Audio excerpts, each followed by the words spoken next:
একাত্তর জার্নালে সবাইকে স্বাগত জানাচ্ছি। আপনাদের সাথে আছি মিথিলা ফারজানা, এবং আপনারা যারা আমাদের সঙ্গে আছেন তারা নিশ্চয়ই জানেন যে একাত্তর জার্নাল মূলত সারাদিনকার খবরগুলো নিয়ে কথা বলার জন্য আপনাদের সামনে হাজির হয়। আর তার সাথে সাথে যেগুলো খবর আপনারা কালকে সকালে পত্রপত্রিকায় দেখবেন বলে ভাবছেন, যেগুলো অনলাইন নিউজ পোর্টালে আপনারা সারাদিন খুঁজেছেন, সেগুলো নিশ্চয়ই আমাদের হাতে কিছুক্ষণের মধ্যে পেয়ে যাবো। আর সঙ্গে আমাদের অতিথিরা আছেন সহকর্মীরা আছেন, সারা দেশে আমাদের প্রতিনিধিরা, এবং তার সাথে সাথে খবরের সাথে সম্পৃক্ত যে মানুষরা রয়েছেন তাদেরকে আমরা যুক্ত করার চেষ্টা করব। সঙ্গে সঙ্গে আপনারা যারা এখন এই মুহূর্তে একাত্তর জার্নালের দর্শক, তারা নিশ্চয়ই ভাবছেন যে আজকে কে আছেন আমাদের অতিথি। আমাদের সাথে অতিথি হিসেবে আছেন বাংলা ভিশনের senior news editor Masud Kamal এবং ঢাকা বিশ্ববিদ্যালয়ের শিক্ষক অধ্যাপক SM শামীম রেজা। আপনাদের দুজনকে একাত্তর জার্নালে স্বাগত জানাচ্ছি। খবর তো আসলে আমার মনে হয় যে আজকে ঘটেছে এরকম খবর খুব কমই আমি দিতে পারবো হয়তো, কিন্তু এর মধ্যে অনেকগুলো খবরই আছে যে খবরগুলো নিয়ে আমরা বেশ কিছুদিন ধরে চিন্তিত, ভাবিত, শুনছি অনেকদিন ধরে। সাঁওতালপল্লী, গোবিন্দগঞ্জ, এবং সেই গোবিন্দগঞ্জের ঘটনা প্রতিদিনই নতুন নতুন ঘটছে। এর মধ্যে আমরা শুনছিলাম, খবরটি আমি দেখতে পাচ্ছি, সাঁওতালদের ধান কাটতে অথবা বুঝিয়ে দিতে হবে হাইকোর্টের একটি আদেশ এসেছে। আমরা শুনছিলাম যে এই ধান তাদেরকে কাটতে দেওয়া হচ্ছে না, এবং সেই ধান মানে এখানে আসলে ধান চাষ হওয়ার কথা কিনা সেটি নিয়ে একটি প্রশ্ন ছিল। শুধুমাত্র আখ চাষ হবে তেমনটি আমরা শুনছিলাম। সেই আখ চাষের জায়গায় যখন ধান চাষ হচ্ছে, সেই ধান চাষে ইজারা কারা নিয়েছেন, এই সবকিছু নিয়ে একটা দ্বিধাদ্বন্দ্বের সৃষ্টি হয়েছে, উত্তেজনা সৃষ্টি হয়েছে। আমি একটু যদি শুনি, আদালত বলেছে ওই জমিতে সাঁওতালদের চাষের ধান হয় তাদের কাটতে দিতে হবে, নয়তো চিনিকল কর্তৃপক্ষ ও স্থানীয় প্রশাসন ধান কেটে সাঁওতালদের বুঝিয়ে দেবে। আমরা যেমনটা শুনছিলাম যে ধান কেটে নিয়ে যাওয়া হচ্ছে, সেই কেটে নিয়ে যে যেতে যাতে না পারে সাঁওতালদেরকে যাতে বুঝিয়ে দেওয়া হয়, এই আদেশ দেওয়ার পাশাপাশি কয়েকটি নির্দেশনা ও একটি রুল জারি করেছে। এবং উচ্ছেদ হওয়া সাঁওতালদের ভাষ্য, তারা 100 একর জমিতে ধান এবং প্রায় 800 একর জমিতে মাসকালাই সরিষা ও পাট চাষ করেছিলেন। এবং এই 6ই নভেম্বর মাঠের মাসকালাই ডাল, সরিষা এবং পাট লুট করা হয়। ধান তখন লুট না হলে উচ্ছেদের পর চিনিকল কর্তৃপক্ষ পুরো জমি কাঁটাতার দিয়ে ঘিরে রেখেছে। ঘটনা হচ্ছে এইটুকু, সেই ধান তাদেরকে কেটে বুঝিয়ে দেওয়ার জন্য নির্দেশ দিয়েছে উচ্চ আদালত। আমি একটু যদি শুনি শামীম রেজা আপনার কাছ থেকে। প্রথমে তো এটা একটা ভালো সংবাদ যে তারা এটার জন্য ক্ষতিগ্রস্ত হয়েছেন, আহত হয়েছেন, জীবন দিতে হয়েছে, এবং একটা সংঘর্ষের রূপ সেখানে নিয়েছে। তো এটা তো আমি বলবো যে একটা ঘটনার প্রেক্ষিতে শেষ পর্যন্ত কোর্ট নির্দেশ দিয়েছে এবং ধান কাটা হচ্ছে। কিন্তু বরাবর আমরা এই ধরনের ঘটনায় যে আলোচনাটা করি যে এটা ঘটলো কেন, মানে এই পর্যায়ে তো আসার প্রয়োজন ছিল না ব্যাপারটা। এবং আমরা খুব সংক্ষেপে যদি বুঝতে চাই ব্যাপারটা এরকম যে রাষ্ট্রের প্রয়োজনে বা সরকার যে কোনো জমি অধিগ্রহণ করতেই পারে, এবং তার জন্য একটা নিয়ম আছে, তার জন্য একটা ক্ষতিপূরণের বিষয় আছে, বা কিভাবে এটা ব্যবস্থাপনা হবে। এবং এই চিনিকলের ক্ষেত্রে যেটা পুরনো আইনে যেটা ছিল, আমরা যতটুকু অন্তত জানতে পেরেছি, যে যখন এটা আখ চাষ হবে না তখন আবার তার পূর্বে যারা এটার দখলে ছিলেন বা মালিকানায় ছিলেন তাদেরকে আবার ফেরত দিয়ে দিতে হবে। এবং প্রতিটা ক্ষেত্রে কেন এরকম সংঘর্ষে যায়। এবং তার ছাড়ার পাশাপাশি আর একটা ব্যাপার মিথিলা, যেটা আমি সবসময় অন্তত এই ধরনের আলোচনাগুলো বলার চেষ্টা করি, যে কর্তৃপক্ষগুলো এক একজন দেখবেন এক এক ভাবে মত দিতে থাকে। মানে প্রশাসনের যে বিভিন্ন স্তরে যারা দায়িত্বশীল ব্যক্তি আছেন তাদের মধ্যেও কিন্তু মতামতের ভিন্নতা লক্ষ্য করা যায়। মানে তাতেই কিন্তু এক ধরনের মানে দ্বন্দ্বের প্রাথমিক সুরটা কিন্তু স্পষ্ট হয়ে ওঠে, যে এক তো সুবিধা গোষ্ঠী তো একটা থাকেই যারা সবসময় এই ধরনের, যারা আমরা মনে করি যে সংখ্যার দিক থেকে কম, কিংবা যারা প্রান্তিকতায় ভোগেন, মানে যাদের উপরে যে সাঁওতালদের উপর আক্রমণ করা হচ্ছে, তারা একেবারে সহজ কথায়, আমি অন্য কোনো ওই টার্মিনোলজিতে যাব না যে কি নামে তাদেরকে অভিহিত করা হবে, তারা একদম প্রান্তিক। এবং আমার মনে হয় যে সবচেয়ে প্রান্তিক জনগোষ্ঠীর একটা জনগোষ্ঠী সাঁওতাল, তাই না, যাদের এই অবস্থায় থাকবার কথা ছিল না, কিন্তু যে কারণেই হোক তারা এই পর্যায়ে পড়ে আছেন। তো সেখানে তাদেরকে কেন এই সংঘর্ষের মধ্যে পড়তে হয়? আর এটা কোর্ট নির্দেশ দিয়েছে, কোর্ট হয়তো একটা জবাব পাবে, একটা আনুষ্ঠানিক জবাব তাদেরকে দেওয়া হবে বিভিন্ন ক্ষেত্রে, যে 2-3 জন বিশেষ কর্তা ব্যক্তিকে তারা বলেছেন যে কারণ দর্শানোর ক্ষেত্রে। কিন্তু তার চেয়ে আমাদের বড় কথা যে এই ঘটনাগুলো বারবার কেন ঘটে, এবং এই ঘটনাগুলো না ঘটার যাতে যাতে মানে ভবিষ্যতে না ঘটে সেই ব্যবস্থাও কিন্তু আমরা কখনো নিই না। একটা জিনিস, জি শামীম রেজা, আপনার মানে কথার যে জায়গাটা আপনি শেষ করলেন যে এই ঘটনাগুলো যেন না ঘটে সেটার আমরা কোনো ব্যবস্থা নিই না, মানে সাঁওতালদেরকে ত্রাণ দেওয়া হয়েছে, তারা প্রথমবার ফিরিয়ে দিয়েছেন, দ্বিতীয়বার ত্রাণ দেওয়া হয়েছে, তারা গ্রহণ করেছেন, এবং আশ্রয়ন প্রকল্পের আওতায় এনে তাদেরকে ঘরবাড়ি করে দেওয়া হবে সেটাও আমরা শুনেছি। কিন্তু মূল দাবি যেটি, তারা তাদের জমির অধিকার চান, তারা তাদের হারানো জমি ফিরে পেতে চান, সেই বিষয়ে কিন্তু কোনো পক্ষের কোনো কথা এখন পর্যন্ত আমরা শুনিনি মাসুদ কামাল। মানে সেটি তো সমস্যা, যেটা শামীম রেজা বলছেন, মূল সমস্যা যে এখানে, সেখানে তো আমরা কোর্ট নির্দেশ দিয়েছে, তার একটা উত্তর দেওয়া হবে, আমি বুঝলাম যে আপাতত একটা সমাধান হবে, কিন্তু মানে এবছরের ধানটার সমাধান একটা হলো, কিন্তু এটাই সব কিনা। মানে জমিটা তো আসলে সাঁওতালদের, কারণ আপনি অধিগ্রহণ করেছেন যে শর্তে, সেটা আপনি সেভাবে ব্যবহার করছেন না। অধিগ্রহণের নিয়মের মধ্যে এটা আছে যে আপনি ব্যবহার না করলে মূল যে মালিক তাকে ফেরত দিতে হবে। এখন যারা মালিক তাদের উত্তরাধিকার, এদেরকে আপনি ফেরত দিয়ে দিবেন, খুব ইজি সিম্পল। কিন্তু বিষয়টা এখানে যে জিনিসটা হচ্ছে, যারা নাকি সব জায়গায় হয়, সব জায়গায় স্থানীয় একটা সুবিধাভোগী একটা মাস্তান গ্রুপ দাঁড়িয়ে যায়, তারা ক্ষমতাবান হয়, তারা কোনো কোনো দলের সঙ্গে সম্পৃক্ত হয়, এবং সেই সম্পৃক্ত হয় সুবিধাটা পাওয়ার জন্য। এখানে এখন তাই হয়েছে। চিনিকল এটা একেবারে ওই স্থানীয় লোকদের কাছে লিজ দিয়েছে, যেটা চিনিকল পারেই না দিতে। তারা অধিগ্রহণ করেছে আখ চাষ করার জন্য, তারা আরেকজনকে লিজ দেয় কি করে?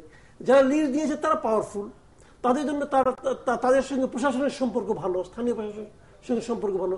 সাঁওতাল তো দুলাইন ইংরেজিও বলতে পারে না, এদেরকে বাংলাই বলতে পারছে কিনা সেটাই এই হচ্ছে রিয়েলিটি। এখন এটা হয় কি জানেন, এটা চলতেই থাকবে যতদিন পর্যন্ত আপনি দায়ী ব্যক্তিদের বিরুদ্ধে কোনো ধরনের ব্যবস্থা না নেবেন। যারা লিজ দিয়েছে, একটা আইনি নিষ্পত্তিও কি হওয়া দরকার নেই? বিষয়টা একটা আইনি নিষ্পত্তি হতে হবে। এই জমিটার আসলে মালিক কে, কারা ভবিষ্যতে এই ধান বা আখ বা যাই হোক, যে ফসলই হোক, সেই ফসলের অধিকার পাবেন, সেটির তো একটা আইনি নিষ্পত্তি হতে হবে। এটা হয় কি জিনিসটা, এটা মামলাটা কে করবে এখন? কারণ আইনটা তো খুব ক্লিয়ার। অধিগ্রহণের আইন সবসময় এক। আপনি 62-তে অধিগ্রহণ করেছেন, 2004 সালে এসে আপনার চিনিকল বন্ধ হয়ে গেছে, এবং যে মুহূর্তে আপনি যে কারণ দেখিয়ে অধিগ্রহণটা করেছেন, সেই কারণটা যে মুহূর্তে থাকবে না, সেই মুহূর্তে জমিটা মূল মালিককে আপনি ফেরত দিতে বাধ্য। এই আইনে তো কোনো সমস্যা নেই। এখন যে মামলাগুলি হচ্ছে, এগুলো তো হচ্ছে ওই যে হত্যা মামলা টত্যা মামলা, এগুলো হচ্ছে। জমি তো ওদের, এখানে তো লিজ দেওয়ার কোনো সুযোগই নেই। তো এখন সেটা হলো কি, মানে এখন ওই যে বলে না যে দুষ্টের তো অজুহাতের কোনো অভাব হয় না, তারা কোনো কোনো অজুহাতের দখল করার চেষ্টা করছে। এখন এইবার হচ্ছে, এইবার তারা সংগঠিত হতে পেরেছে, আগামীবার যাতে তারা সংগঠিত না হতে পারে, হয়তো তারা সেই ব্যবস্থা করে মাঠে নামবে আবার। তখন দেখা যাবে আগামীবার দেখবেন, এইবার যারা আন্দোলন করেছে দেখবেন আগামীবার এদের অনেকে নাই, অনেকে হয়তো অস্তিত্বই নাই, কাউকে লোক দেখে বাইরে পাঠিয়ে দিবে। তার মানে ভূমির সে নিষ্পত্তির জায়গাটা কিন্তু হচ্ছে না। উনি চমৎকারভাবে বলেছেন যে প্রথমে তো মামলাই নেয়নি, পরে মামলা নিয়েছে, এখন হয়তো এটা নিয়ে অনেক আলোচনা আছে, হয়েছে, কোর্ট একটা নির্দেশ দিয়েছে। এই ঘটনার একটা সুরাহা হয়তো হবে, যে ঘটনার বলে দুর্ঘটনা বলা হচ্ছে, কিন্তু যে ভূমি নিয়ে আলোচনা, যেটা অধিগ্রহণ আবার ফিরিয়ে দেওয়া, এর মধ্যে কে লিজ নিয়েছে, কে নেয়নি, কে ওখানে করেছে, সেই জটিলতার কি সামগ্রিক কোনো সমাধান হচ্ছে কিনা? আপনি দেখেন, যদি আমরা অন্য আলোচনা করছেন একটু বলে, পার্বত্য চট্টগ্রাম সেই ভূমি নিষ্পত্তি, এখানে সেই ভূমি অধিগ্রহণ বা ফিরিয়ে দেওয়ার প্রশ্ন বা মালিকানার বা দখলের প্রশ্ন। আবার আপনি সমতলের ক্ষেত্র দেখেন, ভূমি ব্যবস্থাপনার এমন সেখানে অবস্থা যে কে কার ভূমি দখল করছে, কে কাকে উচ্ছেদ করছে, অর্পিত সম্পত্তিতে একটা আছে। এমনকি নাসিরনগরের যদি বলেন, ওই বাড়ি জ্বালানোর অর্থটা কি, সেটার মানেও তো যেটুকু সম্পদ আছে, ভূমি আছে, সেটুকু এক ধরনের দখলের অপপ্রচেষ্টা। আজকে অগ্নিসংযোগের ঘটনা ঘটছে নাসিরনগরে। আমি শুধু একটা জিনিস একটু আপনাদেরকে মনে করিয়ে দিতে চাই, খুব সম্ভবত বাংলা ট্রিবিউনে, আমি যদি ভুল না করে থাকি, আমার সহকর্মীরা নিশ্চয়ই আমাকে সাহায্য করবেন এই বিষয়ে, যেটি বলা হচ্ছে যে এই গোবিন্দগঞ্জের ঘটনার পেছনে কারা, সেটিও কিন্তু খুঁজে পাওয়া যাচ্ছে না, যেমনটি পাওয়া যাচ্ছে না নাসিরনগরের ঘটনার পেছনে কারা। আমাদের সাথে শাহ বায়েজিদ যুক্ত হচ্ছেন, শাহ বায়েজিদ আহমেদ, রংপুর প্রতিনিধি, আমার সাথে ফোনে আছেন। আশা করছি বায়েজিদ আমাকে শেষ খবরটি জানাতে পারবেন। বায়েজিদ, আপনি শুনতে পাচ্ছেন আমার কথা? বাজিদ, আমাকে একটু শেষ খবরটি জানান, যে আমরা শুনছি হাইকোর্টের রায়ে সাঁওতালরা সেই জমির ফসলগুলো পাবেন, তেমনটি নিশ্চয়তা পাওয়া গেছে একটা, কিন্তু সেখানকার পরিস্থিতিটা কি, বাস্তবতাটা কি সবাইজি?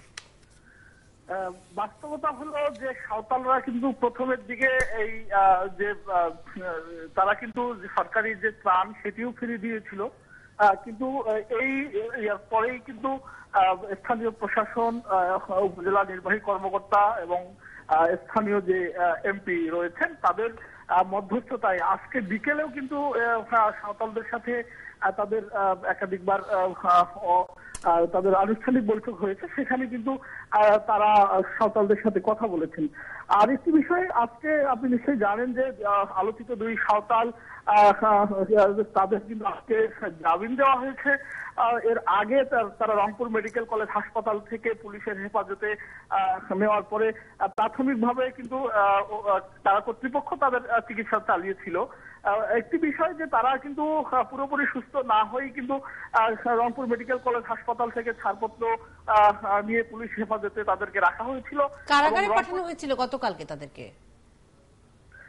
তারা কারাগারে আছেন এবং তাদের আজকে আপনি নিশ্চয়ই জানেন যে তাদের দুই যে সাঁওতাল আলোচিত তাদের কিন্তু জামিন দেওয়া হয়েছে। তো তারা যেটি এখানে আজকের বৈঠক থেকে যেটি বলছে সাঁওতাল নেতারা, আদিবাসী সহ যারা রয়েছেন তারা দাবি জানিয়েছেন যে তাদের যে পুনর্বাসন প্রক্রিয়া শুরু করা হয়েছে, বিশেষ করে অনেকের বাড়ি ঘর যেগুলো জ্বালিয়ে দেওয়া হয়েছে এবং যে সম্পদ নষ্ট হয়েছে, ধান ক্ষেত নষ্ট হয়েছে, সেটি সরকার থেকে তাদের পুনর্বাসন দেওয়া হবে। সেটি পর্যায়ক্রমে উপজেলা প্রশাসন এবং স্থানীয় প্রশাসনের মাধ্যমে একটি লিস্ট করা হচ্ছে। সেই লিস্ট অনুযায়ী যারা ক্ষতিগ্রস্ত তাদেরকে কিন্তু সেটা আমরা শুনেছি আশ্রয়ণ প্রকল্পের আওতায় এই কাজটি করা হবে এবং সেটি গত পরশুর খবর। বাইজিদ, আমি যেটি আপনার কাছে জানতে চাই সেটি হলো যে এই যে তাদের ধান কাটার অনুমতিটা হাইকোর্ট দিল, কিন্তু ধান কাটতে পারার ক্ষমতা তাদের আছে কিনা? কারণ সেইখানে চারিদিকে আছে হচ্ছে এই সুগার মিলের লোকজন এবং যাদের সাথে তাদের মূল গন্ডগোল, যাদের সাথে তাদের মূল সংঘর্ষ, সেই সমস্ত এলাকার যে প্রতিনিধিরা আছেন, এলাকার যারা মাস্তান বলা যায় আসলে, এলাকার যারা প্রভাবশালী ব্যক্তিরা আছেন, তারা এই সাঁওতাল পল্লীর বাইরে অবস্থান করছেন। ফলে সাঁওতালরা কিন্তু এই কয়েকদিন তাদের পল্লীর বাইরে আসতে পারেননি। সেই জায়গায় তারা ধানটা কেটে নিতে পারবেন কিনা? আসলে এই প্রশ্নটি সাঁওতালরা কিন্তু অনেকটা সংঘবদ্ধ, তারা একসাথেই রয়েছেন। তবে ইতিমধ্যেই কিন্তু সেই জায়গাগুলোতে অনেক জায়গায় কাঁটাতারের বেড়াও দেওয়া হয়েছে। এটি ওখানকার কর্তৃপক্ষ, সুগার মিলের কর্তৃপক্ষের মাধ্যমে। তারা ধান কাটতে পারবে কিনা এই বিষয়ে আমরা যে সুগার মিলের কর্তৃপক্ষ আছে তাদেরকে আমরা বিষয়টি জানিয়েছি। তারা যেমনটি বলছে যে যেহেতু হাইকোর্টের নির্দেশ দেওয়া হয়েছে তারা তাদের ধান কাটতে পারবে, তো সেক্ষেত্রে কিন্তু তারা তাদের ধান কেটে নিতে পারবে। কিন্তু সাঁওতাল কর্তৃপক্ষ বলছেন যে আমরা আমাদের সুনির্দিষ্ট দাবি অনুযায়ী যতক্ষণ পর্যন্ত দাবি পূরণ না হবে ততক্ষণ পর্যন্ত আসলে ধান কাটার বিষয়টি শুধু নয়, সামগ্রিক বিষয়টি তারা সমাধান চান।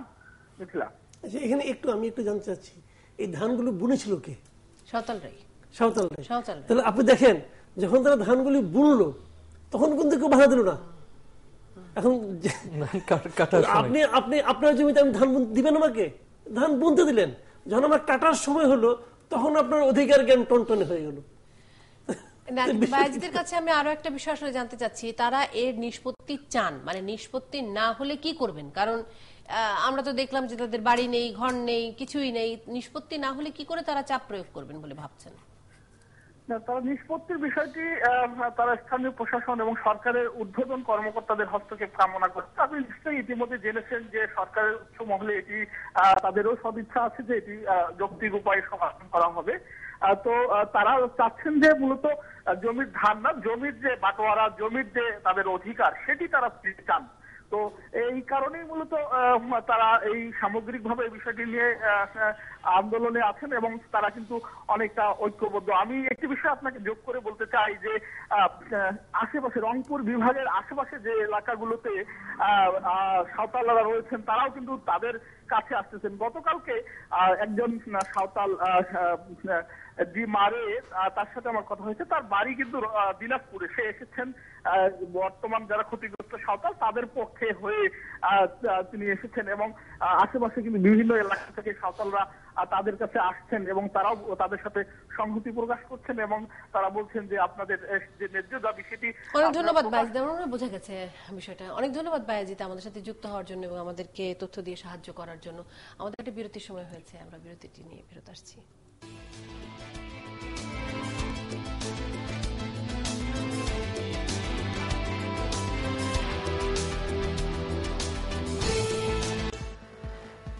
গোবিন্দগঞ্জের সাঁওতালদের ধান কাটার সুযোগ দিতে অথবা কেটে পৌঁছে দিতে নির্দেশ দিয়েছে হাইকোর্ট। শোক দিবসে জন্মদিন পালন করা সংক্রান্ত নালিশি মামলায় খালেদা জিয়ার বিরুদ্ধে গ্রেফতারি পরোয়ানা। মন্ত্রিসভায় সিদ্ধান্ত না হওয়া পর্যন্ত প্রাথমিক সমাপনী পরীক্ষা চলবে, জানালেন প্রাথমিক ও গণশিক্ষামন্ত্রী। রাজধানীতে জেএমবি জঙ্গি সন্দেহে 5 জন আটক, দল পুনর্গঠনের কাজে তৎপর ছিল এরা, দাবি র্যাবের।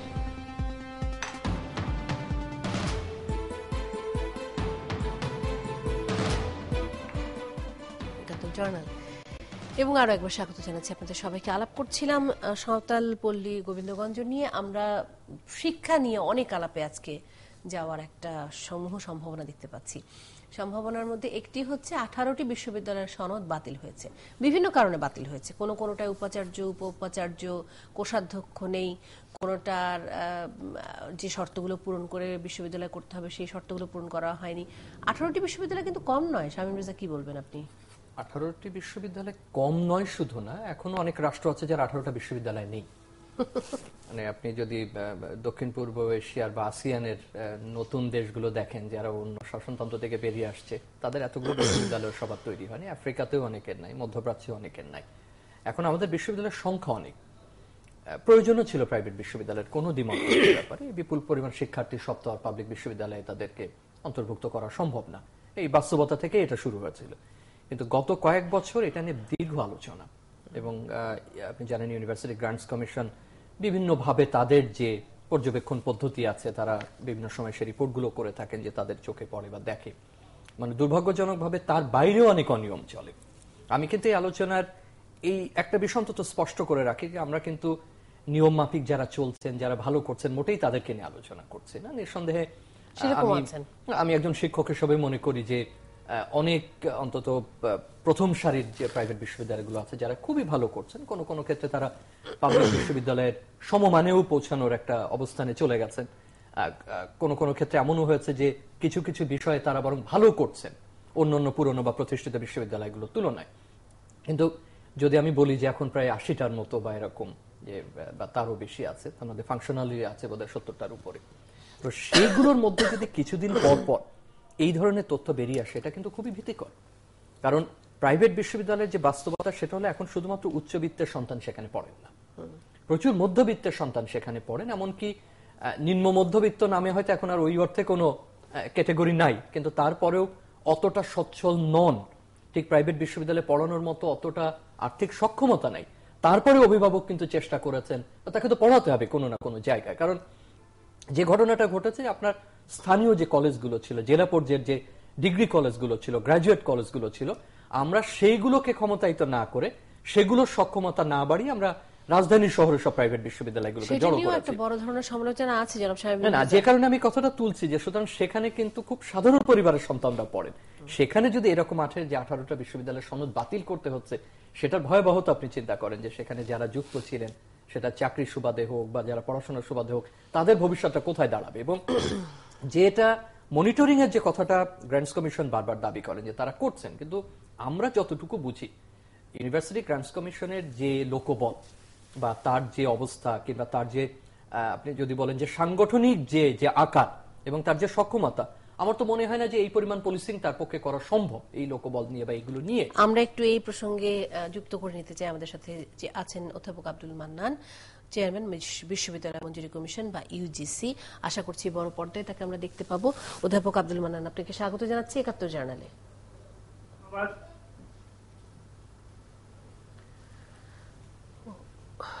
অধ্যাপক আব্দুল মান্নান, আমি মিথিলা ফারজানা 71 জার্নাল থেকে আপনাকে স্বাগত জানাচ্ছি। ধন্যবাদ আপনাকে।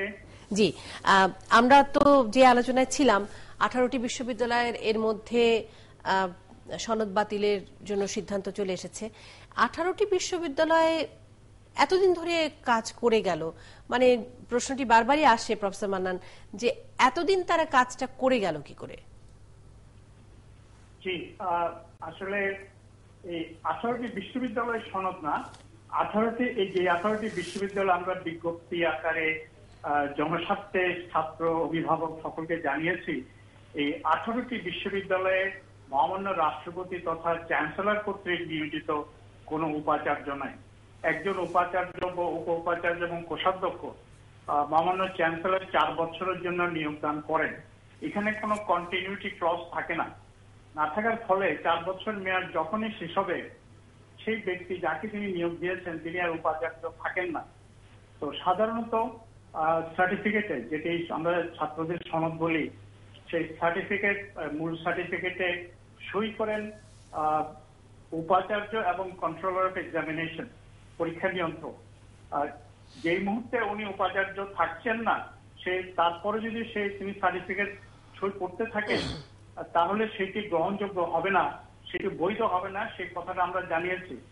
এর আগে আমরা অগাস্ট মাসে একটি বিজ্ঞপ্তি দিয়ে সকলকে অনুরোধ করেছি যাদের এই পদগুলো, উপাচার্য, উপ উপাচার্য এবং কোষাধ্যক্ষের পদগুলো পূর্ণ করার জন্য তাদের যে প্রক্রিয়া শুরু করা উচিত, এটা তারা শিক্ষা মন্ত্রণালয়ে পাঠায়। শিক্ষা মন্ত্রণালয় আমাদের অভিমতের জন্য আমাদের কাছে পাঠায়। আমরা সেই অভিমত দেই, সেই মতে আবার শিক্ষা মন্ত্রণালয় থেকে মহামান্য রাষ্ট্রপতির কাছে যায়। তো অনেকে এই কাজটি করেছেন, কিন্তু এই 18টি কোনো পদক্ষেপ গ্রহণ করেন নাই। এখনো বেশ কিছু প্রাইভেট বিশ্ববিদ্যালয় আছে যাদের এই প্রসেসটা প্রক্রিয়াধীন আছে, নিয়োগগুলো, তাদের নাম কিন্তু আমরা এখানে দেই নাই। যারা আমাদের নোটিশ পাওয়া সত্ত্বেও কোনো ধরনের গা করেন নাই, তাদেরকে আমরা সতর্ক করেছি এবং তাদের নামটা আবার পত্রিকায় প্রকাশ করেছি। আমরা আশা করছি তারা এরপরে এই বিজ্ঞপ্তির পরে তারা দ্রুততম সময়ে পদগুলো পূরণ করার ব্যবস্থা গ্রহণ করবেন। তার মানে কি অধ্যাপক আব্দুল মান্নান, এই পদগুলো পূরণ হয়ে গেলেই আর সনদগুলো নিয়ে কোনো সমস্যা নেই? মানে ধরে নিচ্ছি আজকে যদি এই পদগুলো পূরণ করলে একটি সমস্যার হয়তো সমাধান আমরা আপাতত করতে পারবো। আমরা সম্প্রতি 2 দিন আগে আমরা মহামান্য রাষ্ট্রপতির কাছে 2015 সনের বার্ষিক প্রতিবেদন দিয়েছি, যেটি সংসদে উত্থাপিত হবে। সেখানে বিভিন্ন সরকারি এবং বেসরকারি বিশ্ববিদ্যালয়ের যে সমস্যা আছে, যে সকল অনিয়ম আছে, সেগুলো আমরা তুলে ধরেছি। বেসরকারি বিশ্ববিদ্যালয়ে সেই সময় 85টি ছিল, তার মধ্যে 55টিতে শুধু উপাচার্য নিয়োগপ্রাপ্ত উপাচার্য ছিলেন, বাকিগুলিতে ছিলেন না। এর মধ্যে পরিস্থিতির উন্নতি হয়েছে। 2016 সনে এসে এই বিজ্ঞপ্তি প্রচার করার আগে প্রায় 28টিতে ছিল না, এখন সেটি কমে 18তে এসছে। আমরা আশা করবো যে দ্রুততম সময়ে এই পদগুলো মহামান্য রাষ্ট্রপতি কর্তৃক পূরণ করা হবে, নিয়োগদান করা হবে, এবং যে ছাত্ররা বৈধ বা নিয়মিত উপাচার্যের কাছ থেকে স্বাক্ষর করা সার্টিফিকেট নেন নাই, তাদের সেই সার্টিফিকেট তাদের কোনো অসুবিধা ছাড়া তাদেরকে। মাসুদ কামাল আছেন আমাদের সঙ্গে, আপনার সাথে একটু কথা বলতে চাই। এখানে একটা জিনিস কি, আমি এই গণবিজ্ঞপ্তিটা দেখলাম একটু আগে, সেখানে বেশ কয়েকটা ইউনিভার্সিটিতে দেখা গেল যাদের নাকি শুরু থেকে এই পদগুলো নাই, পদগুলিতে লোক নিয়োগ দেওয়া হয়নি নিয়ম মেনে।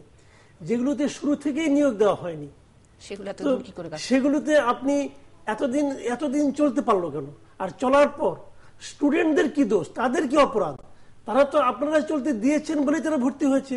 ভর্তি হওয়ার পর এখন বলছেন যে বাবারা তোমাদের সনদ তো চলবে না। তো কেন চলবে না? সেটা তো তাদের কোনো দোষ নাই। যখন তারা ভর্তি হলো তখন তো ফিরালেন না কেন? একটা অনলাইন আপনি হতে দিলেন, হতে দেওয়ার পর এখন বলেন যে তোমাদের সার্টিফিকেট। মানে আমি যদি একটু ছোট্ট একটা হিসাব চাই, যে 18টা বিশ্ববিদ্যালয়ে যদি 100 করেও ছাত্র থাকে, তাহলে 1800 ছাত্রছাত্রী। তো এই 1800 ছাত্রছাত্রী আসলে মানে কি হবে? মানে উপাচার্য পদে কি তারা অত্যন্ত দ্রুততার সাথে কাউকে নিয়োগ দিয়ে দিলে তাদের সমস্যার সমাধান হয়ে যাবে? অধ্যাপক আব্দুল মান্নান, আমরা প্রথমেই বলে রাখি স্পষ্টভাবে, এখানে ছাত্রছাত্রীদের কোনো অপরাধ নেই। অপরাধ যদি হয় সেটি হচ্ছে বিশ্ববিদ্যালয়গুলো যারা পরিচালনা করেন, তারা দীর্ঘদিন ধরে এই পদগুলোকে খালি রাখেন। এর ফলে যেটি হয়, সনদ জালিয়াতির কি বলে যে একটা সুবিধা হয় অনেকের। সনদ বিক্রয়, যেটাকে আমরা বলি সার্টিফিকেট পেটা কিনা, সেটা অনেকের সুবিধা হয়, অনেকে সেই সুযোগটা গ্রহণ করেন। আমরা সেটাকে চিরতর বন্ধ করার জন্য যতটুকু সম্ভব আমাদের ছাত্রের মধ্যে থেকে আমরা সেটার চেষ্টা করব। আমাদের ছাত্ররা, আমাদের অভিভাবকরা যেন কোনোভাবে প্রতারিত না হয় সেদিকে আমাদের সবসময় দৃষ্টি আছে। আরো এখানে বলে রাখি, এই প্রাইভেট না বিশ্ববিদ্যালয় মানে সমাধানটা কি অধ্যাপক মান্নান? দৃষ্টি নিশ্চয়ই আছে এবং তাদের নিশ্চয়ই অপরাধ নেই। অধ্যাপক আব্দুল মান্নান, আমি একটু যদি জানতে চাই, দৃষ্টি আপনাদের নিশ্চয়ই আছে, নিশ্চয়ই সদয় দৃষ্টি দেবেন আপনারা, এবং নিশ্চয়ই ছাত্রছাত্রীদের কোনো অপরাধ নেই, কিন্তু তাদের সমাধানটি কি? তারা যদি এই মুহূর্তে, নিশ্চয়ই এমন অনেক ছেলে মেয়ে আছে যারা বেরিয়ে যাবেন কিছুদিনের মধ্যে, তাদের এই সনদটি দরকার, সেই ছেলে মেয়েগুলোর কি হবে? সেই জন্যই বলছি এই প্রাইভেট বিশ্ববিদ্যালয় যারা বোর্ড অফ ট্রাস্টিজ আছেন তাদের দায়িত্ব হবে যত সম্ভব দ্রুত এই প্রক্রিয়াটা শুরু করা, এবং প্রক্রিয়াটা শুরু করলে কিন্তু মন্ত্রণালয় বা মঞ্জুরি কমিশনের যাতায়াত বাছাইতে সাধারণত দেরি হয় না, এবং যখনই নিয়োগপ্রাপ্ত হবেন উপাচার্য সঙ্গে সঙ্গে এই ছাত্ররা চাইলেই, ছাত্ররা যখন এই তাদের মূল সনদটা ঠিক করতে চাইবেন তাদেরকে যেন দ্রুততম সময়ে তাদের কোনো কষ্ট ছাড়া, তাদের কোনো আর্থিক ক্ষতি ছাড়া যেন এই সনদগুলো পুনরায় তাদেরকে। অধ্যাপক আব্দুল মান্নান, আরেকটি সিদ্ধান্ত আমাদের, শামীম রেজা কিছু বলবেন কিনা? না, আরেকটি সিদ্ধান্ত আমরা দেখলাম যে বিশ্ববিদ্যালয়গুলোতে একটি সমন্বিত ভর্তি পরীক্ষা হবে বলে আমরা একটা সিদ্ধান্ত দেখতে পাচ্ছি। এই সমন্বিত ভর্তি পরীক্ষাটা কিভাবে হবে, এবং যেটি নিয়ে সবচেয়ে বেশি চিন্তা হয় যে সারা বাংলাদেশের বিভিন্ন প্রত্যন্ত অঞ্চলে এই প্রশ্ন ফাঁসটা ঠেকানো যাবে কিনা? জি ধন্যবাদ। আমরা যখন এই দুদিন আগে মহামান্য রাষ্ট্রপতির কাছে আমরা আমাদের বার্ষিক প্রতিবেদন জমা দিতে গিয়েছিলাম, তিনি স্পষ্ট ভাষায় বলেছেন যে তিনি এর আগেও গত 2 তারিখ আমাদের বিশ্ববিদ্যালয় অ্যাওয়ার্ড অনুষ্ঠানে তিনি সব বিশ্ববিদ্যালয় উপাচার্যদের সামনে বলেছেন, আবার আমরা মঞ্জুরি কমিশন থেকে যখন তার কাছে প্রতিবেদন দিতে গিয়েছি তিনি বলেছেন ছাত্রদের যে অবর্ণনীয় কষ্ট হয়, অভিভাবকদের কষ্ট হয় দেশের এক প্রান্ত থেকে আরেক প্রান্তে ছোটাছুটি করার কারণে, সেটি লাঘব করার জন্য তিনি বলেছেন এটি সমন্বয় করে একবারে বা দুবারে পরীক্ষা নেওয়া যায় কিনা সেটা ভেবে দেখতে হবে। এবং তিনি শিক্ষা মন্ত্রণালয়কে তার দপ্তর থেকে বলা হয়েছে যে চিঠি দিয়েছেন এই ব্যাপারে। তিনি উপাচার্যদের সাথে শিক্ষক, বেসরকারি বিশ্ববিদ্যালয় এবং সরকারি বিশ্ববিদ্যালয় উপাচার্যদের সাথে পৃথক পৃথক ভাবে বঙ্গভবনে বসতে চান, তাদের সাথে বিষয়টা নিয়ে জরুরি আলাপ করতে চান। সেই মতে আমরা শিক্ষা মন্ত্রণালয়কে চিঠি দিয়েছি। আমরা মন্ত্রণালয়ের সাথে যৌথভাবে এই অনুষ্ঠানটা আয়োজন করার আমাদের কি বলে যে প্রস্তুতি, সেটাও আমরা বলেছি আছে।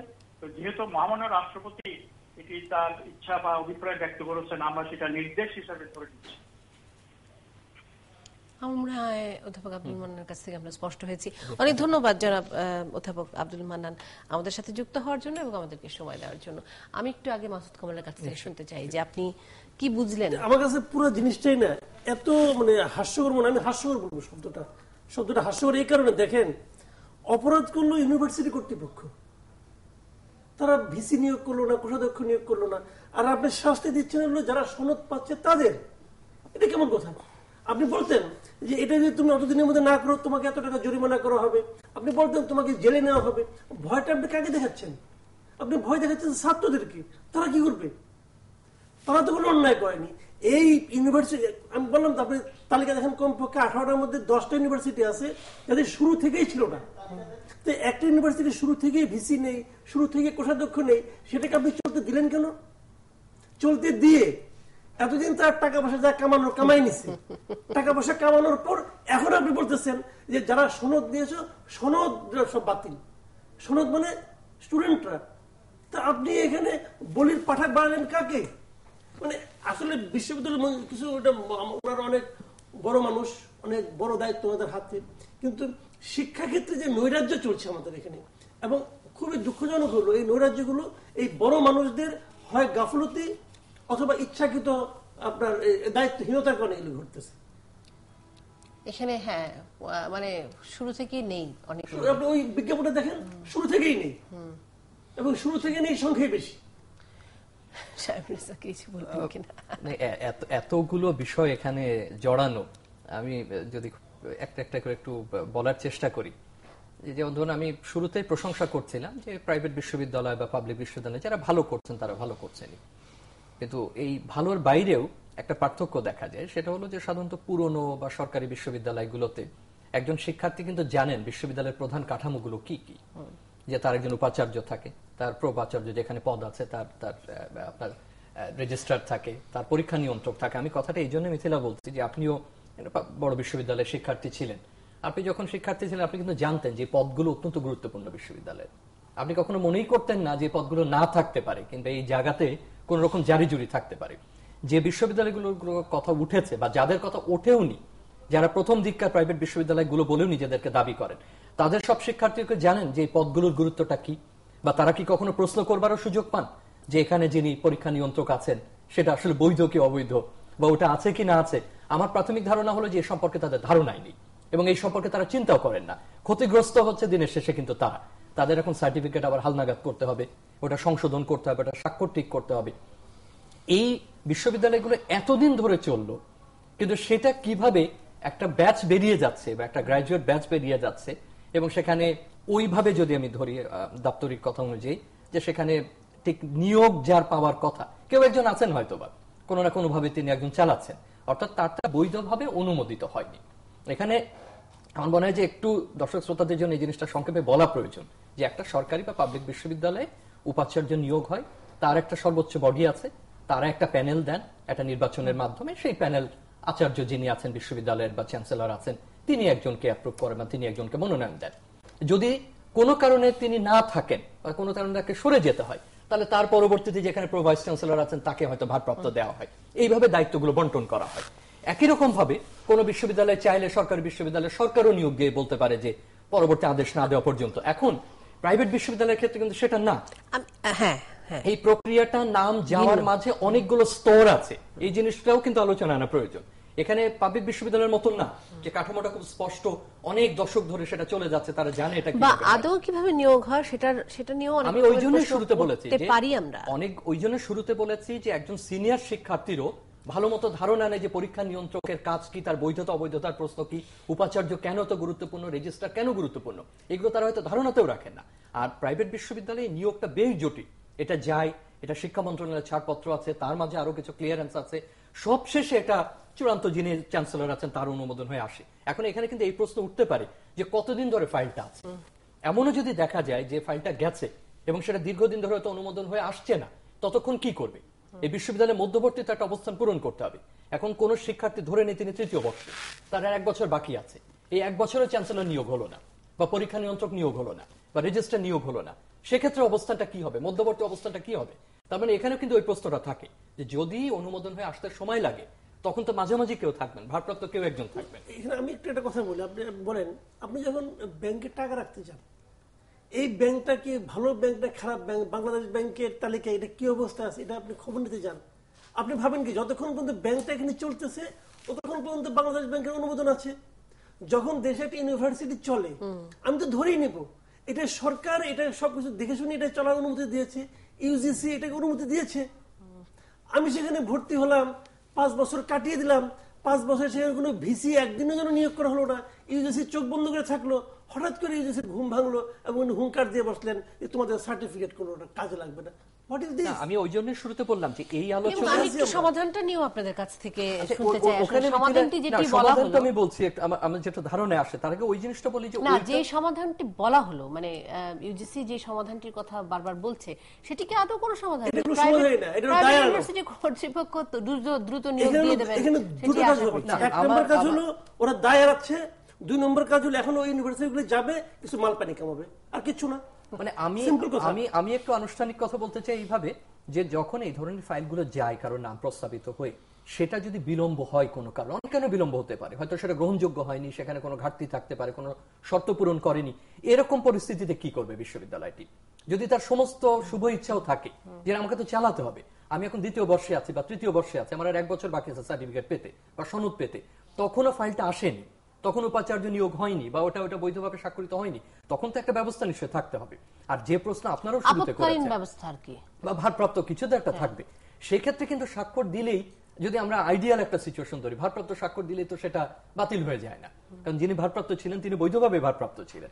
এখন ওনারা একটা ব্যবস্থার কথা যেটা মাননীয় চেয়ারপারসন বললেন ইউজিসি যে এরা তারা হয়তো পরিবর্তন করে নেবে বা জমা দিলে তাদেরকে দেবে, সেটা নিঃসন্দেহে তাদের জন্য একটা একটু কঠিন কাজ।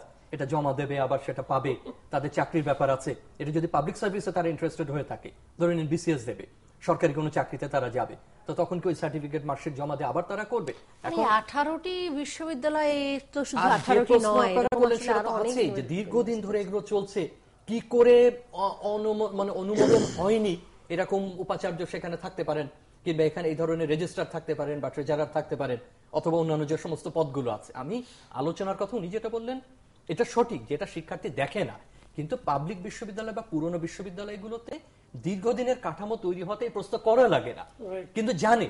আমি কিন্তু একটু জোর দিয়েই বলছি, এটা একটা সচেতন শিক্ষার্থী কিন্তু জানে এই কাঠামোগুলো এবং কিভাবে চলে। কিন্তু আমার ধারণা এইটাও এখন আলোচনা করা দরকার, যে এটা ভর্তি হবার আগে সেই খোঁজটা নিয়ে যাবে যে সেখানে বৈধভাবে নিয়োগপ্রাপ্ত উপাচার্য আছেন কিনা। যেহেতু সমাধান হচ্ছে না, যেহেতু কর্তৃপক্ষরা এই সমাধান করতে পারছে না, আবারও কিন্তু মানে দায়িত্বটা আপনি শিক্ষার্থীদের ঘাড়ে দিয়ে শিক্ষার্থীর উপর দিচ্ছেন, কেন যে কিন্তু আসলে একেবারেই দায়িত্বের মধ্যে পড়ে না। আমি তার আবারও দায়িত্ব বলি, এটা তার একটা সেলফ ডিফেন্স হতে পারে, কিন্তু এটা তার দায়িত্ব নয়। না, আমি আবারও একটু স্পষ্ট করে, আমি শুরুতেই কিন্তু বলেছিলাম যে সবচেয়ে ক্ষতিগ্রস্ত পক্ষ হচ্ছে অভিভাবক এবং শিক্ষার্থীরা। মানে এটা একটা আত্মরক্ষা হতে পারে। এটা তার দায়িত্ব, একক দায়িত্ব হলো বিশ্ববিদ্যালয় মঞ্জুরি কমিশনের একক দায়িত্ব, এবং তারা এই ক্ষেত্রে ব্যর্থ হয়েছে। আমি একটা জিনিস বলি, আমি নিজে মঞ্জুরি কমিশনের প্রতিনিধি না, কিন্তু তারপরে এমন মনে হচ্ছে যে যদি কাঠামোর কথা বলি, সেটা তো কাজ যদি করতো তাহলে তো এই অবস্থা তৈরি হতো না। 18টা বিশ্ববিদ্যালয়ে দীর্ঘদিন ধরে এই পদগুলো নাই। আমি যে কারণে বলছি, শিক্ষার্থীর উপর আমি দায়ভার চাপাচ্ছি না, কিন্তু পরিস্থিতি যদি এরকম থাকে, একজন শিক্ষার্থী তার সনদ নেবার পরে সেই সনদ প্রাইভেট পাবলিক কোন জায়গায় যদি গৃহীত না হয়, আমি আবারও বলছি অত্যন্ত বিনয়ের সাথে যে সেটি একজন শিক্ষার্থীর আত্মরক্ষা, সেটি একজন শিক্ষার্থীর দায়িত্ব হতে পারে না। আমিও বলছি না সেটা দায়িত্ব, কারোরই দায়িত্ব হতে পারে, সেটি তার আত্মরক্ষা। এটা হচ্ছে তাকে পরামর্শ দেওয়া যে তুমি একটু আগে থেকে দেখে নিও, না হলে কিন্তু ভাই তোমার সনদ বাতিল হয়ে যেতে পারে, এত পয়সা দিয়ে খরচ ভর্তিটা হয়, সে মাত্র ইন্টারমিডিয়েট বিরতির সময় হয়েছে, সে কি দেখবে রে ভাই? হয়তো বাবা মা ঢাকায় আসেনি কোনোদিন, এরকম শিক্ষার্থী আছে। ইন্টারমিডিয়েট পাস করা ছেলে কাছ থেকে একাত্তর জার্নালে বিরতির সময় হয়েছে।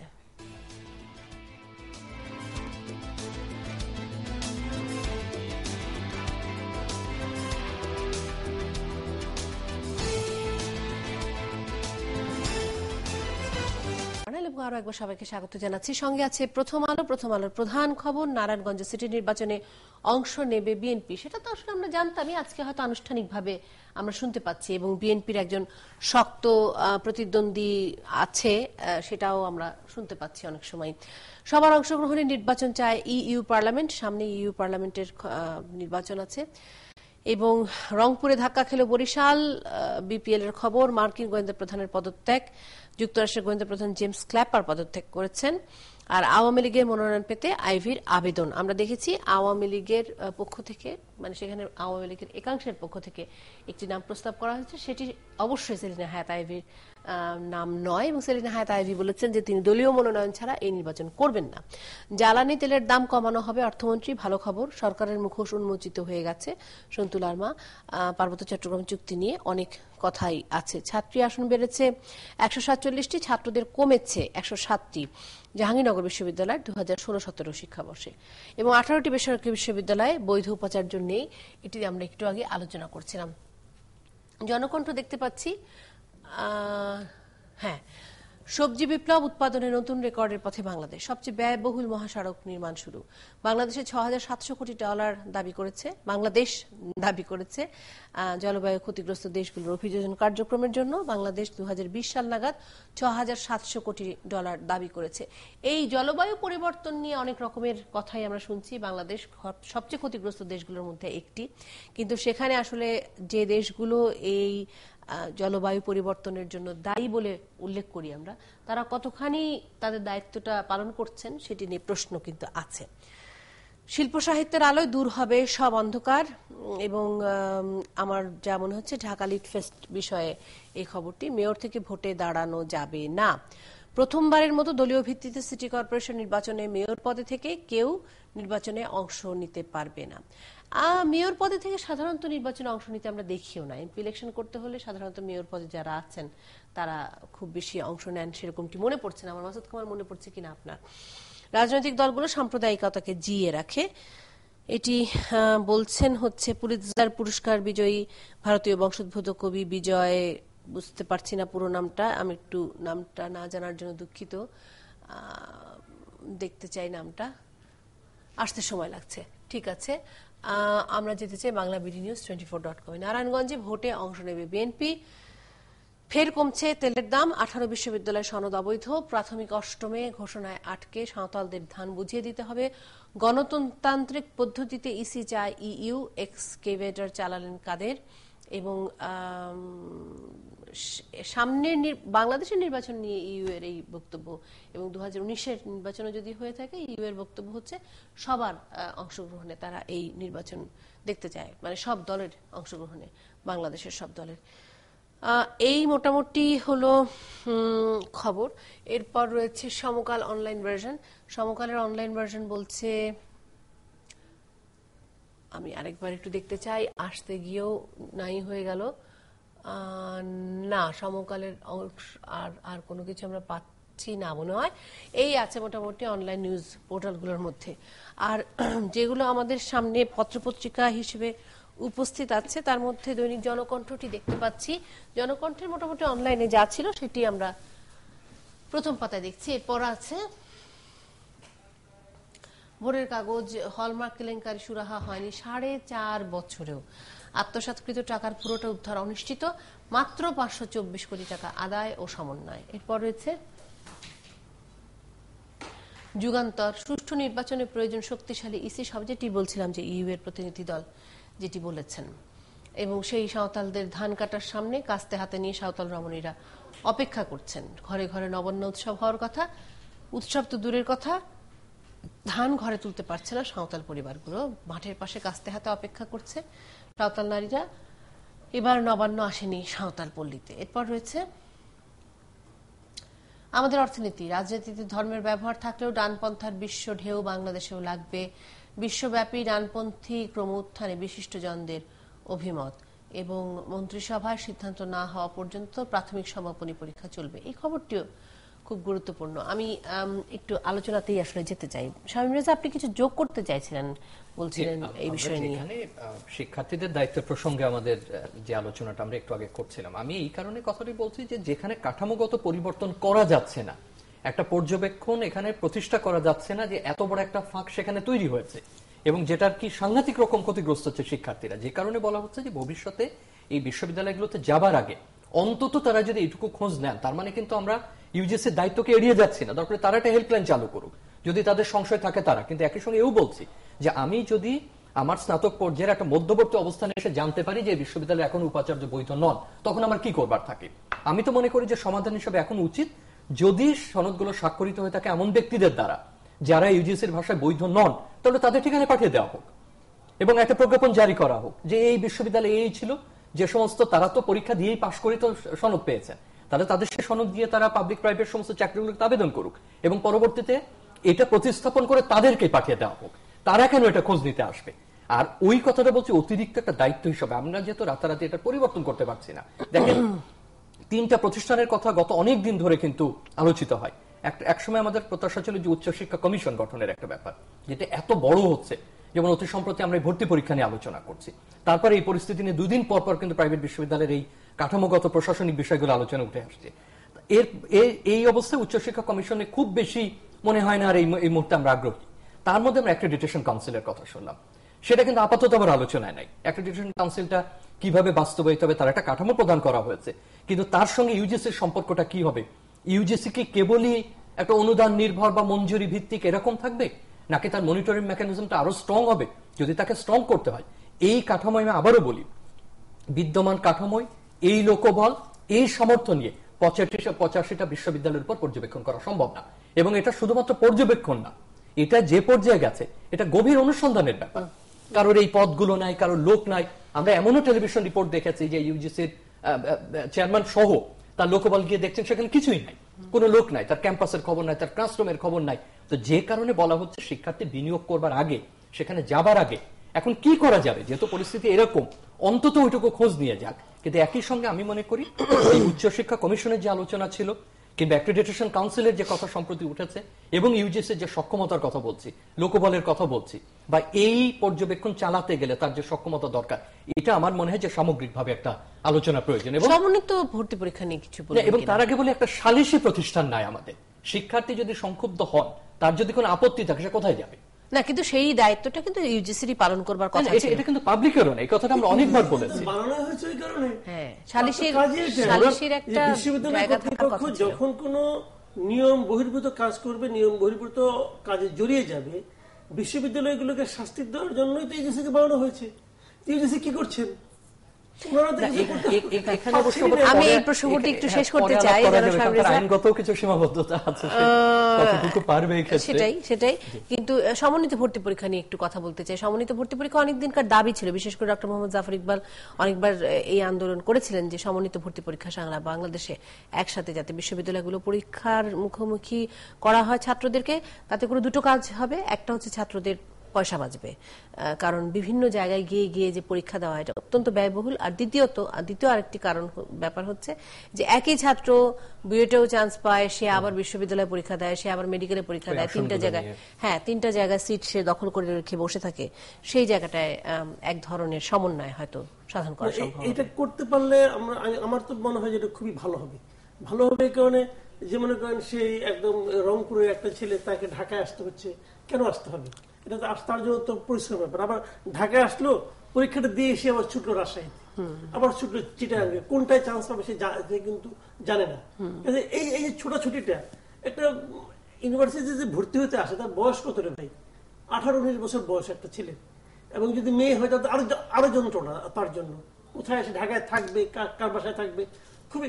এখন সে যদি ওই সুযোগটা পায় যে সে নিকটবর্তী একটা জায়গায় সে পরীক্ষা দেবে, এবং এখন যেটা চলছেও মাসুদ কামাল, যে প্রসঙ্গটা বলা হয় যে যেমন সবচেয়ে সন্দেহাতীত বা সবচেয়ে কম অভিযোগ হচ্ছে বুয়েটের ভর্তি পরীক্ষা নিয়ে, এই বিষয়টি নিয়ে বোধহয় মানে আমরা একমত হতেই পারি। বুয়েটের ভর্তি পরীক্ষা নিয়ে কোনো ধরনের অভিযোগ সাধারণত ওঠে না। যেটি বলা হয় যে বুয়েট এই ভর্তি পরীক্ষাটি এইভাবে নিতে পারে, তার কারণ হচ্ছে সে তার জায়গাটি অত্যন্ত ছোট, একেবারে নিয়ন্ত্রণাধীন, এবং সেই নিয়ন্ত্রণাধীন জায়গাটিতে তারা ভর্তি পরীক্ষা নিয়ে শেষ করতে পারে। বিশ্ববিদ্যালয়ের জায়গা কিন্তু অনেক ছড়ানো এবং বিশ্ববিদ্যালয়ে অনেক জায়গায় পরীক্ষা হয়, সেক্ষেত্রে ঢাকা বিশ্ববিদ্যালয়ের জন্য এটা অনেক সময় কঠিন হয়ে যায়। এই পরীক্ষাটি যদি আরো ছড়িয়ে যায়, আমি যেমনটি বলছিলাম, মানে বাংলাদেশের চরাঞ্চলে যদি কেউ বসে, কোন শিক্ষার্থী বসে যদি পরীক্ষা নেয়, সেখানে সেই গোপনীয়তা রাখা, সেই প্রশ্নপত্রে ফাঁস ঠেকানো, এগুলো কি সম্ভব হবে কিনা, এটি নিয়ে কিন্তু একটা প্রশ্ন আছে। খুব বড় ব্যবস্থাপনার বিষয় এটা যারা বিশিষ্ট শিক্ষাবিদ আছেন তাদেরকে আমরা উদ্ধৃত করে বলছি যে তারা বলেছেন, কিন্তু এই অনুষ্ঠানে আমরা যারা ছোটখাটো আলোচক আমরাও বহুবার এটা বলেছি, এবং পৃথিবীর কোন কোন দেশে এটা করা হয়। কিন্তু যেসব দেশে করা হয় সেখানে শিক্ষার্থীর সংখ্যা লক্ষ লক্ষ না, এখানে ভর্তিচ্ছু এবং যে সংখ্যা সেটা এত বড় যেটা কোনো কোনো সময় কল্পনার বাইরে। এটা ইউরোপের একটা দেশ বা দক্ষিণ পূর্ব এশিয়ার একটা দেশ কিংবা মধ্যপ্রাচ্যের একটা দেশ এটা অনুমানেও আনতে পারবে না যে কি পরিমাণ শিক্ষার্থী বিশ্ববিদ্যালয়ের জন্য ভর্তি পরীক্ষা দেয়। তার মানে প্রথমে বড় ব্যবস্থাপনার কথা যেটা বললেন, এবং আপনি যতগুলোর কথা বললেন যে এটার প্রশ্নপত্রের আমরা যে এখন যে শব্দটা একবার বলতেই চাই না, ফাঁস না হোক, সেটা নিয়ে কোনো প্রশ্ন যাতে না ওঠে, কোনো কথা যাতে না ওঠে, এবং সেটার ব্যবস্থাপনা। কারণ এখন যে অবস্থায় গেছে সেটা তো আমরা দীর্ঘদিন আলোচনা করছি, আমরা সবাই জানি যে এইভাবে এসে এমনকি গাড়িতে ঘুমাচ্ছে, বাসে ঘুমাচ্ছে, তার থাকার জায়গা নেই, একই দিনে দুটো জায়গায় পরীক্ষা পড়ছে, 3টা জায়গায় পরীক্ষা পড়ছে, ক্রমাগত ভাবে তাকে এক ধরনের ভ্রমণের উপরে থেকে পরীক্ষা দিতে হচ্ছে, একটু বিশ্রামের সময় পাচ্ছে না, এটা তো এক গেল। তারপরে একই সময় আপনি জানেন যে অন্যান্য কিছু সমস্যা থেকে যায়, তাদের অর্থনৈতিক বিষয় তো রয়েছে। আবার একটা নারী শিক্ষার্থী যে ভর্তি পরীক্ষা দেয় তার জন্য বিষয়টা আরো কঠিন, আমরা নিজেরও লক্ষ্য করেছি আমাদের ক্যাম্পাসগুলোতে। যদি এইভাবে সবার মতামতের ভিত্তিতে যদি একভাবে যদি পরীক্ষাটা নেওয়া যায় এবং সেটা যদি সেই ব্যবস্থাপনায় করা যায়, সেটা চলতে পারে। কিন্তু আমি একটা কথা বলি, হয়তো এটা বাস্তবায়িত হবে, এটা একটা সময় পরে কিন্তু আবার থামানোরও প্রয়োজন পড়বে, কারণ এটাও কিন্তু কোনো স্ট্যান্ডার্ড পদ্ধতি না। এক হিসাবে প্রত্যেকটা বিশ্ববিদ্যালয় ভিত্তিকও আপনাকে ব্যবস্থা একসময় যেতে হবে, এবং আপনি যদি সেই উন্নত রাষ্ট্রের শিক্ষা ব্যবস্থার মানে যেতে চান, তাহলে এই সামগ্রিক এই পরীক্ষা দিয়েও কিন্তু একসময় কাজ হবে না। ওই শিক্ষার্থীকে কিন্তু অবশ্যই অধিকার দিতে হবে যে নির্দিষ্ট একটা বিশ্ববিদ্যালয়কে টার্গেট করে বা একাধিক বিশ্ববিদ্যালয়কে টার্গেট করে, কিছু বিভাগকে টার্গেট করে, এবং এইভাবে 1 ঘন্টার ভর্তি পরীক্ষা না, নিঃসন্দেহে যেভাবে দেওয়া হয়, যেভাবে আসলে আমাদের দেশে ভর্তি পরীক্ষা হয় সেরকম ভাবে তো বিশ্ববিদ্যালয়ের ভর্তি পরীক্ষাই হয় না। আমি এই জন্য বলছি, এই জন্য কথাটা ভর্তি প্রক্রিয়াটি অন্যরকম। আমি তাহলে এই জন্য কথাটি বলছি যে আমি এখন যে পরিবর্তনটা করছি সেটা হচ্ছে একই রকমই থাকছে পরীক্ষাটা, সেটা আপনার অনেক জায়গায় একদিনে হচ্ছে। আপনাকে এই অর্থ বিনিয়োগ করে, শ্রম বিনিয়োগ করে, ক্লান্ত হয়ে, এই হেনস্থা হয়ে আপনাকে এই পর্যন্ত আসতে হচ্ছে না, ঢাকা, রাজশাহী বা চট্টগ্রামে আপনাকে যেতে হচ্ছে না। আপনি আপনার কাছাকাছি প্রতিষ্ঠানে নিঃসন্দেহে বিশ্ববিদ্যালয়তে একাধিক কেন্দ্র তৈরি করবে বা সেই ব্যবস্থাপনা থাকবে, কিন্তু পদ্ধতি কিন্তু একই থাকছে, পদ্ধতি পরিবর্তন হচ্ছে না। আমি এই কারণে বলছি পদ্ধতি এখন আমরা যেটা করছি সেটা আমার বিবেচনায় যেটা আসে এটা একেবারে ব্যবস্থাপনা দৃষ্টিকোণ থেকে। ব্যবস্থাপনা ছাড়া যে মানের হলে তার নির্দিষ্ট বিষয়ের প্রস্তুতি নিয়ে যিনি পদার্থবিজ্ঞান পড়বেন তাকে আমি জোর করে দিয়ে দেবো কথার কথা অন্য একটা বিষয়, আর দর্শনে যিনি মনোবিজ্ঞান পড়বেন তাকে দিয়ে দেবো আমি রাষ্ট্রবিজ্ঞানে, এই বিষয় তো পরিবর্তন হচ্ছে না।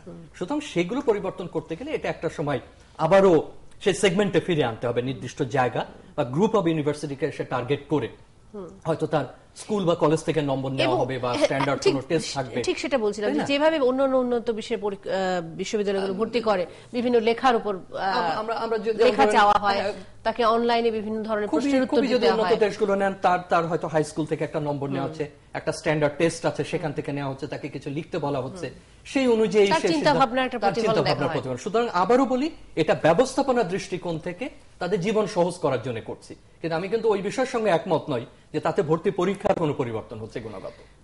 বিরতির সময় হয়েছে, পরীক্ষা পদ্ধতি বিরতির সময় হয়েছে, কিন্তু গুরুত্বপূর্ণ একটি বিষয় বাদ রয়ে যাচ্ছে যে শোক দিবসে জন্মদিন পালন করার অপরাধে বেগম খালেদা জিয়ার বিরুদ্ধে গ্রেফতারি পরোয়ানা জারি হয়েছে। আলাপ করতে চাই সব নিয়ে, ফিরে আসছি এক্ষুনি ৭১ জার্নালে।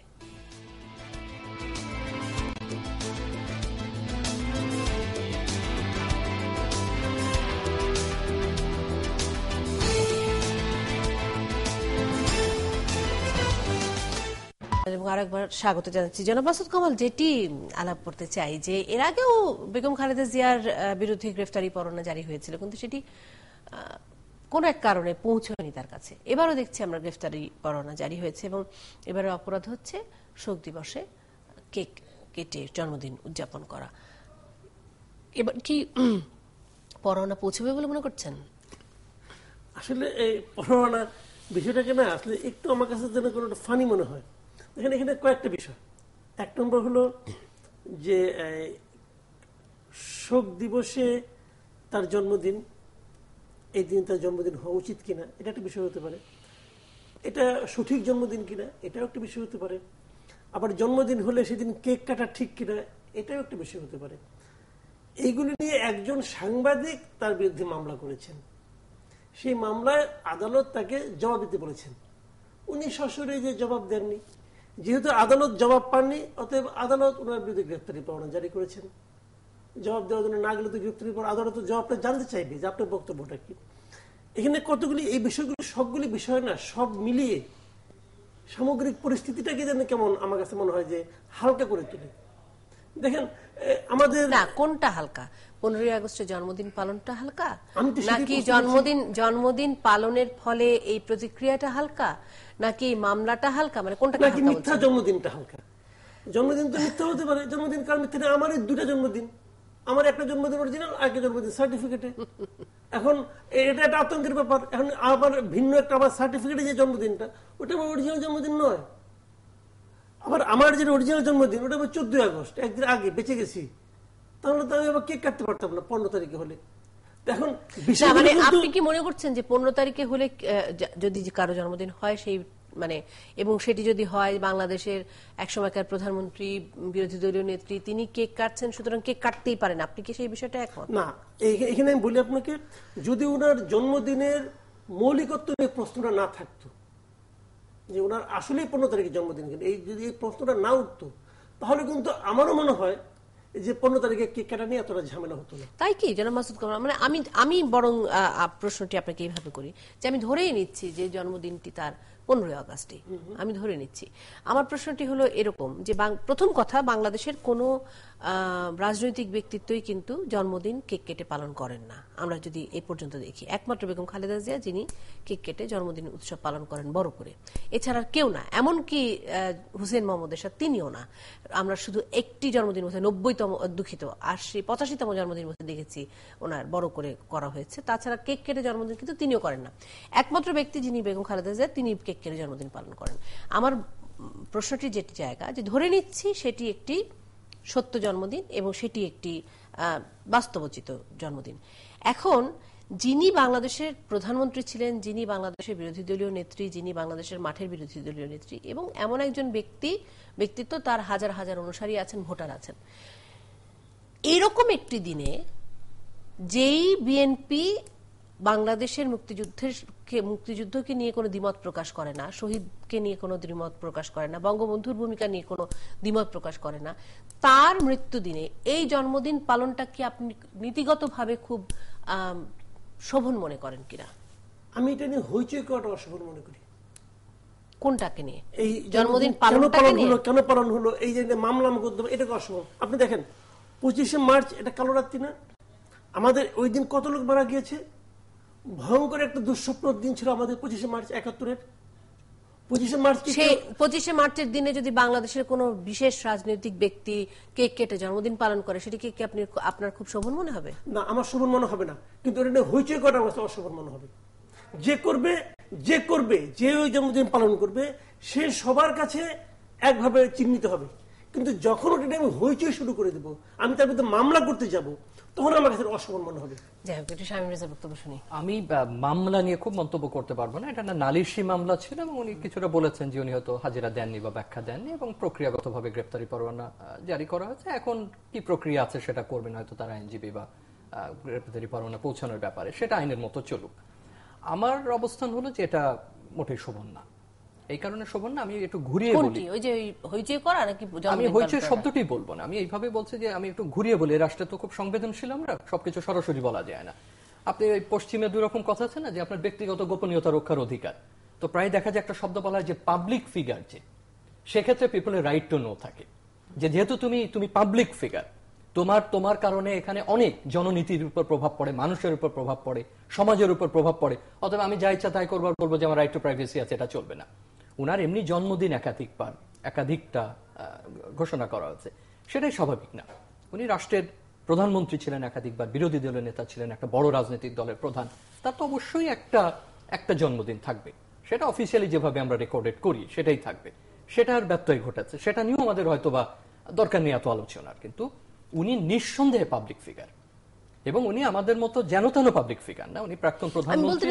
মাসুদ কামালের যদি 15 আগস্ট জন্মদিন হয়েও থাকে, আপনি ঘরের মধ্যে বসে একটা কেক কাটলেও কিছু যাবে আসবে বলে আমার মনে হয় না। 15 আগস্টের ব্যাপারে ব্যক্তি একজন, যদি বলছি একজন ইন্ডিভিজুয়াল, তিনি শ্রদ্ধা জানিয়ে তার জাতির পিতার প্রতি, তার নেতার প্রতি বা বঙ্গবন্ধুর প্রতি তিনি ঘরে কি করলেন না করলেন তাতে কিছু এসে যায় না। তিনি যদি শ্রদ্ধা জানিয়ে করলেন না করলেন, কিন্তু যিনি পাবলিক ফিগার, যার একটা অনুসারী দল আছে, একটা গোষ্ঠী আছে, তাই না, তারা তাকে অনুসরণ করে, সেখানে আমি এইভাবে জিনিসটা আমার কাছে কোনোদিনই শোভন মনে হয়নি। আমার জন্মদিন নিয়ে সেটা আরেক বিতর্ক ব্যাপার, যে কেন একজন প্রাক্তন প্রধানমন্ত্রীর একাধিক জন্মদিন থাকবে। তো সেক্ষেত্রে যদি ধরেও নি যে এটা তার ওয়ান অফ দ্য, আমাদের অনেকেরই আছে, অত মূল জন্মদিন আর যখন লেখা হচ্ছে সেটি তার, কিন্তু যে আড়ম্বর করা হয় এবং সেটার যে প্রকাশটা, সেটা আমি বলছি না যে খালেদা জিয়া গিয়ে বলছেন যে আমার ছবিটা চেপে দাও, কিন্তু প্রকাশটা এমন হয় যে স্বাভাবিকভাবে গণমাধ্যমের একটা আকর্ষণ থাকে, বড় একটা কেক কাটা হচ্ছে, নেতা কর্মীরা যাচ্ছে, সেটা ওই দিনটা আসে, এবং তার মতো একজন পাবলিক ফিগারের পক্ষে একজন প্রাক্তন প্রধানমন্ত্রী, আমি বারবারই কথাটা কিন্তু বলছি, প্রাক্তন বিরোধী দলীয় নেতা, বাংলাদেশের একটা বড় বৃহত্তম বা বড় একটা রাজনৈতিক দলের তিনি এখনো পর্যন্ত প্রধান, সময় শেষ। সেই ক্ষেত্রে আমি মনে করি যে এটা শোভন না। এটা মামলার বিষয়টা সেটা আলাদা, সেটা কতখানি তার ক্ষেত্রে সঠিক হয়। অনেক ধন্যবাদ শামীম রেজা, অনেক ধন্যবাদ মাসুদ কামাল, এবং ধন্যবাদ দর্শক আপনাদেরকে। শুভরাত্রি।